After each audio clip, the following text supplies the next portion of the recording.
بسم اللہ الرحمن الرحیم۔ شروع اللہ کے نام سے جو بڑا مہربان اور نہایت رحم کرنے والا ہے۔ نبی کریم صلی اللہ علیہ وسلم نے فرمایا ہے، گناہ کبیرہ اس صورت کے علاوہ کبھی بھی نہیں ہوتے۔ حضور پاک صلی اللہ علیہ وسلم کے پاس ایک بوڑھا شخص آیا، عرض کی، میں نے اپنی زندگی میں بہت سے گناہ کیے ہیں۔ اللہ کے نبی صلی اللہ علیہ وسلم نے فرمایا تو یہ سورت پڑھ، اللہ تعالیٰ تیرے سارے گناہ معاف فرما دے گا۔ حضرت ابو ذر غفاری رضی اللہ تعالی عنہ سے مروی ہے، فرماتے ہیں ایک دن ایک بوڑھا شخص حضور نبی اکرم صلی اللہ علیہ وسلم کے حجرہ اقدس کے باہر رو رہا تھا۔ اس کی رونے کی آواز آپ صلی اللہ علیہ وسلم کو سنائی دی تو آپ صلی اللہ علیہ وسلم باہر تشریف لے آئے اور فرمایا، اے شخص کیوں روتا ہے؟ اس شخص نے عرض کیا، یا رسول اللہ صلی اللہ علیہ وسلم، ساری زندگی گناہوں میں گزری ہے اور عظیم گناہ رکھتا ہوں، اب وقت ہو چکا ہے، اللہ کے عذاب سے ڈرتا ہوں۔ آپ صلی اللہ علیہ وسلم نے فرمایا تو اور کچھ نہ کر یہ سورت پڑھ، اللہ تعالیٰ تیرے سارے گناہ معاف فرمائے گا۔ اس شخص نے کہا، میرے گناہ بہت بڑے ہیں۔ آپ صلی اللہ علیہ وسلم نے فرمایا، اللہ کا کلام بھی بڑا ہے۔ محترم ناظرین، حضرت بی بی سارہ کی مشکل ترین رات حدیث پاک میں ہے کہ حضرت سارہ کو نہلا کر لباس فاخرہ میں فرعون کے پاس پہنچا دیا گیا ہے۔ فرعون کمرے میں آیا، حضرت سارہ کی طرف بڑھنے لگا، وہ بستر پر گر گئی تو فرعون ہنسنے لگا کہ کام آسان ہو گیا ہے اور فرعون بستر کی جانب بڑھنے لگا۔ یہ سب ماجرا دیکھ کر اللہ تبارک و تعالیٰ کی تجلی جوش میں آئی اور پھر ان پر عذاب شروع ہو گیا اور اس کے پاؤں زمین میں دھسنے لگے۔ بالآخر فرعون حضرت سارہ علیہ السلام سے معافی مانگتا ہوا گڑ گڑانے لگا۔ تب حضرت سارہ رضی اللہ تعالی عنہا نے فرعون کو معاف کیا تاکہ یہ دنیا نہ کہے کہ سارہ نے فرعون کو قتل کیا ہے۔ مدینے کی عورتوں میں ایک مرتبہ بحث چھڑ گئی کہ عورت کا اصلی زیور کیا ہے۔ کسی نے بولا ہاتھ خالی نہیں ہونا چاہیے، کسی نے بولا ناک خالی نہیں ہونی چاہیے، کسی نے کان بولا تو کسی نے بولا گلا۔ ایک عورت نے کہا آپس میں بحث نہ کریں اور حضرت فاطمہ الزہرا رضی اللہ تعالی عنہا کے پاس جاتی ہیں اور ان سے پوچھتی ہیں تو سب عورتیں آپ کے پاس حاضر ہو گئیں۔ اسی طرح کسی نے کہا ہاتھ گلا کان نہ خالی نہیں ہونے چاہیے تو حضرت فاطمہ رضی اللہ تعالی عنہا نے جواب دیا، سب غلط ہیں، تمہارا اصلی زیور ان کی حیا ہے۔ ایک مرتبہ ایک بد شکل شخص حضور نبی اکرم صلی اللہ علیہ وسلم کی خدمت میں حاضر ہوا اور اس کی بیوی نہایت حسین و جمیل تھی۔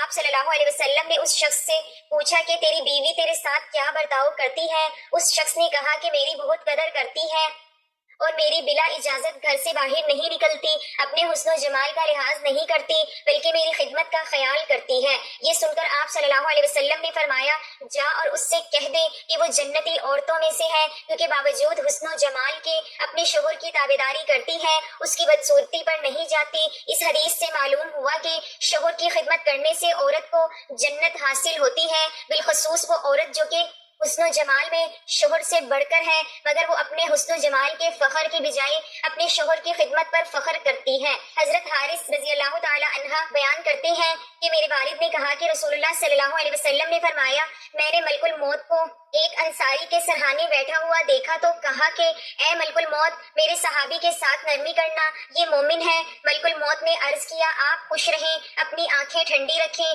کیونکہ میں ہر مومن کے ساتھ نرمی کرنے والا ہوں۔ اے اللہ کے رسول صلی اللہ علیہ وسلم، آپ یقین رکھیں میں ابن آدم کی روح قبض کرتا ہوں اور اس کے گھر والوں میں سے کوئی چیخ کر روتا ہے تو اس کی روح لے کر کھڑا ہو جاتا ہوں اور سوچتا ہوں کہ یہ کیوں رو رہا ہے۔ اللہ کی قسم ہم نے اس پر ظلم نہیں کیا، نہ ہی وقت سے پہلے اس کی روح قبض کی ہے۔ اگر یہ اللہ تعالیٰ کی رضا سمجھ کر شکر ادا کریں تو ان کو بہت اجر و ثواب ملے گا، اور اگر یہ چیخ و پکار اور واویلا کریں گے تو گناہگار ہوں گے۔ ہمیں تو آپ کی طرف بار بار آنا ہے، سو آپ احتیاط کریں۔ میں دن رات تیرے اور مختلف میدان اور پہاڑ پر ہر گھر میں نظر رکھتا ہوں اور چھوٹے بڑے کو پہچانتا ہوں، اور اے اللہ کے رسول صلی اللہ علیہ وسلم، اللہ کی اجازت کے بغیر ایک مچھر کی بھی روح قبض نہیں کرتا۔ حضور اقدس صلی اللہ علیہ وسلم خطبہ ارشاد فرماتے تو کھجور کے ایک تنے سے ٹیک لگا لیتے تھے جو مسجد کے ستون میں سے تھا۔ پھر جب حضور صلی اللہ علیہ وسلم کے ممبر بنا دیا گیا تو آپ اس پر جلوہ گر ہو گئے، تو جس تنے کے پاس آپ خطبہ پڑھتے تھے وہ رونے لگا، قریب تھا کہ وہ پھٹ جاتا۔ اے نبی کریم صلی اللہ علیہ وسلم ممبر سے اترے اور تنے کو پکڑا، اپنے سینے مبارک سے چمٹا لیا تو وہ سسکیاں بھرنے لگا حتیٰ کہ خاموش ہو گیا۔ اس تنے کے رونے کی آواز سب صحابی نے سنی۔ جمعے والے دن حضور اس سے ٹیک لگاتے اور یہ ستون حضور کی پشت مبارک کے بوسہ لیتا، اس سے حضور کی جدائی برداشت نہ ہوئی تو زاروں قطار رونے لگا۔ حضرت ابو ہریرہ رضی اللہ تعالی عنہ روایت کرتے ہیں کہ ایک شخص حضور نبی اکرم صلی اللہ علیہ وسلم کی خدمت میں حاضر ہوا اور عرض کیا، یا رسول اللہ صلی اللہ علیہ وسلم، میں نے اپنی بیٹی کا نکاح کر دیا ہے اور اسے اس کے خاوند کے پاس بھیجنا چاہتا ہوں، میرے پاس کوئی خوشبو نہیں، آپ کچھ عنایت فرما دیں۔ آپ صلی اللہ علیہ وسلم نے ارشاد فرمایا، میرے پاس اب تو کچھ نہیں، کل صبح ایک چوڑے منہ والی شیشی اور کسی درخت کی لکڑی میرے پاس لے آنا۔ دوسرے روز وہ شخص چوڑے منہ والی شیشی اور ایک لکڑی کا ٹکڑا لے کر حاضر خدمت ہوا۔ آپ صلی اللہ علیہ وسلم نے اپنے دونوں ہاتھوں سے اس میں اپنا پسینہ ڈالنا شروع کر دیا یہاں تک کہ وہ بھر گئی، پھر فرمایا، اسے لے جا اور اپنی بیٹی سے کہہ دینا کہ اس لکڑی کو شیشی میں تر کر کے اپنے جسم میں مل لیا کرے۔ بس جب وہ آپ کے پسینہ مبارک کو لگاتی تو تمام اہل مدینہ کو اس کی خوشبو پہنچتی، یہاں تک کہ ان کے گھر کا نام خوشبو والوں کا گھر ہو گیا۔ رسول اکرم صلی اللہ علیہ وسلم نے فرمایا کہ ابلیس کا تخت پانی پر ہے، وہاں سے وہ اپنے لشکر روانہ کرتا ہے، اس کے نزدیک سب سے زیادہ پسندیدہ شیطان وہ ہوتا ہے جو سب سے زیادہ لوگوں میں فتنہ ڈالتا ہے۔ اس کے لشکر میں سے ایک آ کر کہتا ہے، میں نے ایسا ایسا کام کیا ہے، دوسرا چلا کے آ کر کہتا ہے، تم نے کچھ بھی نہیں کیا، پھر ان میں سے ایک آ کر کہتا ہے، میں نے ایک میاں بیوی کے درمیان جھگڑا کروا دیا ہے، تو بڑا شیطان اس کو اپنے قریب کر کے کہتا ہے، ہاں تم نے بہت اچھا کام کیا ہے، اور اس کو اپنے گلے لگا لیتا ہے۔ طوفان نوح گزر جانے کے بعد حضرت نوح علیہ السلام کی کشتی جودی پہاڑ پر پہنچ کر ٹھہر گئی تو حضرت نوح علیہ السلام روئے زمین کی خبر لانے کے لیے کبوتر کو بھیجا تو وہ زمین پر نہیں اترا، بلکہ ملک سبا سے زیتون کی ایک پتی چونچ میں لے کر آ گیا۔ تو آپ نے فرمایا کہ تم زمین پر نہیں اترے، اس لیے پھر جاؤ اور روئے زمین کی خبر لاؤ۔ وہ کبوتر بارہا روانہ ہوا اور مکہ مکرمہ میں حرم کعبہ کی زمین پر اترا اور دیکھ لیا کہ پانی حرم زمین سے ختم ہو چکا ہے اور سرخ رنگ کی مٹی زہر ہو گئی ہے۔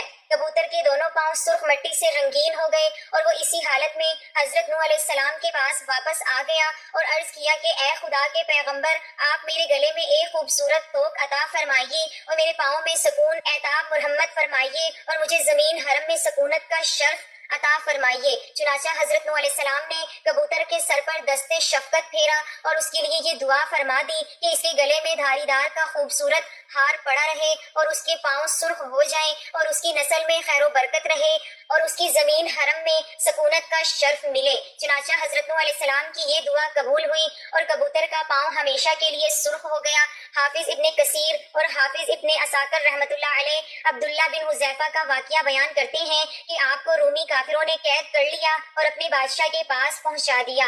بادشاہ نے آپ سے کہا کہ تم نصرانی بن جاؤ، میں تمہیں اپنے راج پاٹ میں شریک کر لیتا ہوں اور اپنی شہزادی کو تمہارے نکاح میں بھی دے دیتا ہوں۔ عبداللہ بن نے جواب دیا، اگر تم مجھے اپنی بادشاہیت دے دو اور تمام عراق کا راج بھی مجھے سونپ دو اور یہ چاہے کہ میں ایک آنکھ جھپکنے کے برابر بھی اپنے دین محمد صلی اللہ علیہ وسلم سے پھر جاؤں تو یہ بھی ناممکن ہے۔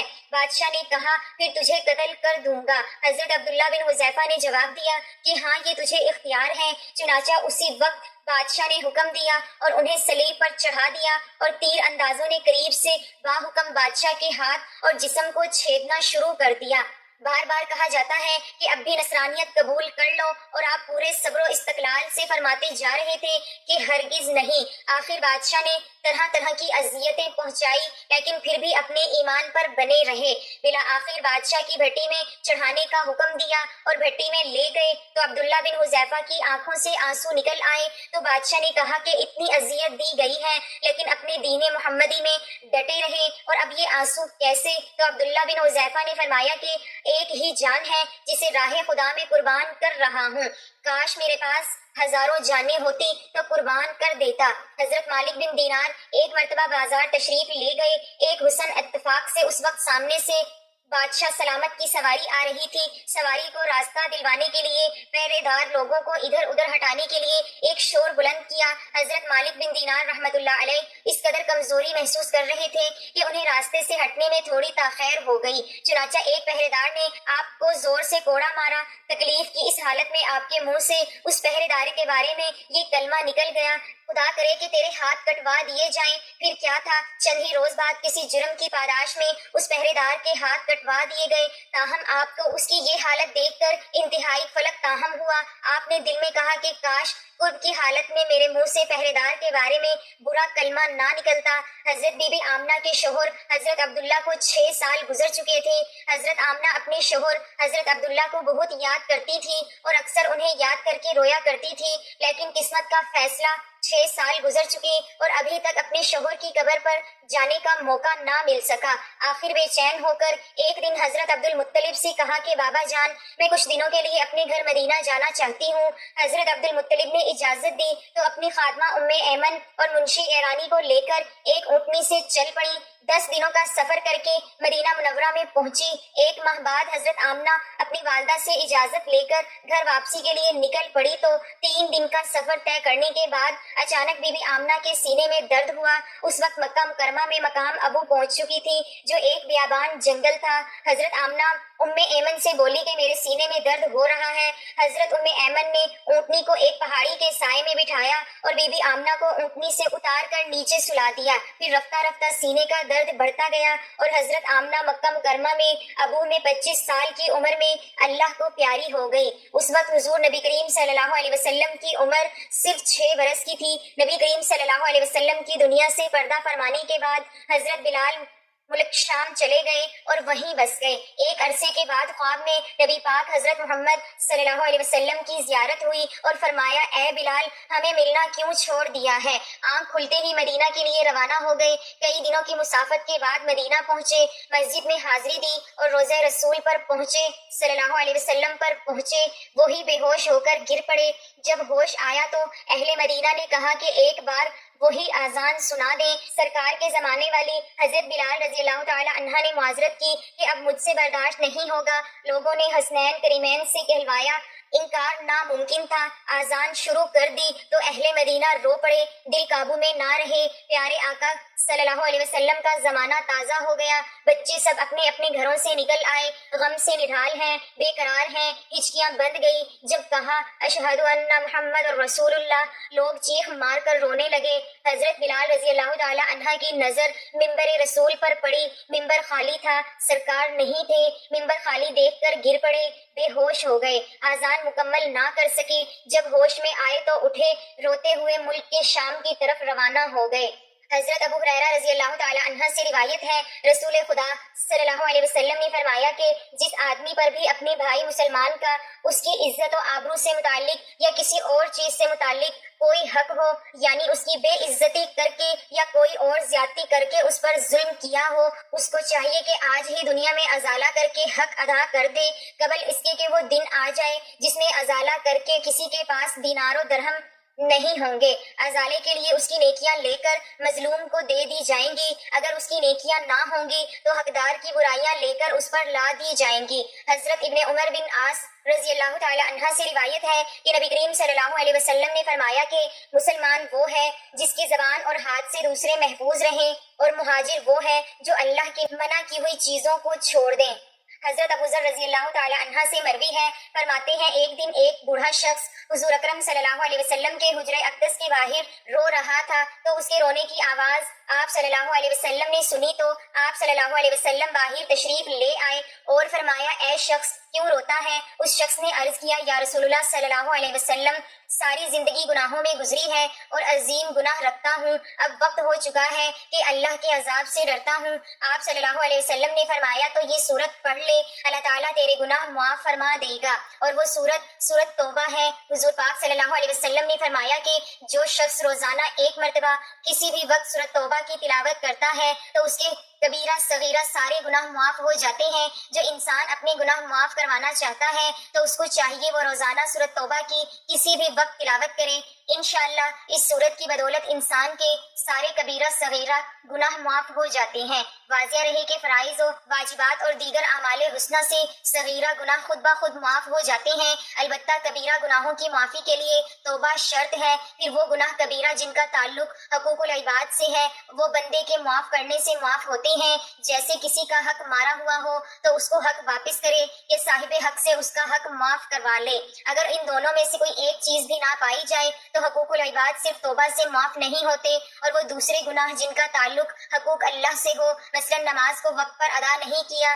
بلا عذر کے روزہ چھوڑ دیا، اس گناہ کی توبہ کا طریقہ یہ ہے کہ ان کو لوٹایا جائے اور وقت پر ادا نہ کرنے پر سچے دل سے توبہ کرے۔ نیز توبہ کی قبولیت کی شرائط میں سے یہ ہے کہ دل سے اپنے کیے پر ندامت ہو، آئندہ نہ کرنے کا پختہ ارادہ ہو، اور اگر کسی کا کوئی حق ذمے میں لازم ہو تو اس کی ادائیگی یا معافی تلافی لازم ہے۔ محض توبہ کافی نہیں۔ حضرت خواجہ حسن بصری کے زمانے میں امام ابو عمر رحمۃ اللہ علیہ قرآن پڑھایا کرتے تھے۔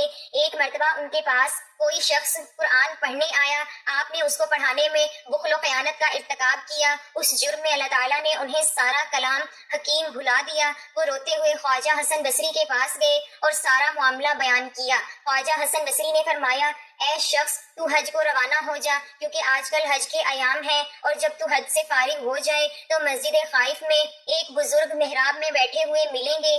وہ درود و وظائف میں مشغول ہوں گے۔ وہ جب تک اپنے معمولات سے فارغ نہ ہو جائیں تو ان سے بات نہ کرنا۔ جب وہ فارغ ہو جائیں تو تم اپنی حاجت بیان کرنا۔ ان کی دعا سے پھر تمہیں قرآن حکیم یاد ہو جائے گا۔ اب وہ عمر نے خواجہ حسن کے حکم کی تعمیل کی، حج ادا کیا، پھر مسجد خیف پہنچ گئے اور مسجد کے محراب میں ایک بزرگ کو دیکھا۔ بہت سارے لوگ اس کے ارد گرد بیٹھے ہوئے تھے۔ تھوڑی دیر بعد سفید پوش پاکیزہ لباس والا ایک شخص وہاں آیا۔